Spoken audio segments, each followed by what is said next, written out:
This is IECE Group Network, and you are watching. Hello and welcome back to yet another episode of Programming Tricks in 2 Minutes, Season 1, powered by IECE Digital. You are watching Saurabh Mishra Notes. In development world, reading data from configuration is very common. In .NET Framework, we generally read data from web config file with the use of system.configuration.configurationmanager.appsetting. In .NET Core, we'll get appsetting.json. As you know, JSON is faster than XML. Today's episode will try to understand how we can read data from appsetting.json in .NET Core.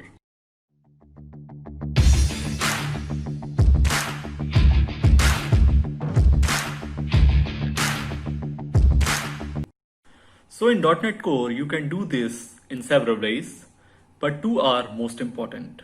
So first is getSection with getValue method, and second one is getValue with :string. So let's see one appsetting.json file. So here, first we'll understand what is section and what is value. So if you see, this one is section 1. Inside this, one more section, and these are the properties and its values. If you see this one, here only one section, then you have property and then value. So now we'll read these things. So for this, you require public read only iConfiguration underscore configuration variable, as you can see in the screen.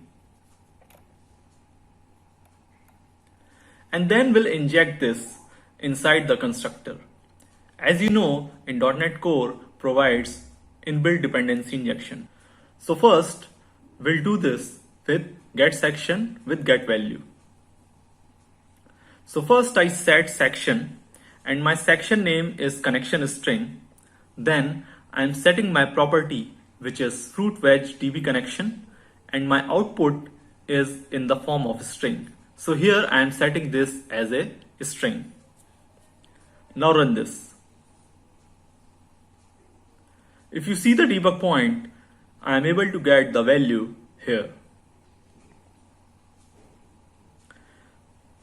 Now second point is get value inside :string. Now in the string, with the use of colon sign, I will set my first section, which is logging, then log level, then my property, which is default. Now if you run, you can see I am able to get my default values. So these are the ways you can read your appsetting.json configuration values in .NET Core. If you like this video, please share with your friends and family, and subscribe Saurabh Mishra Notes for more programming videos. Happy programming.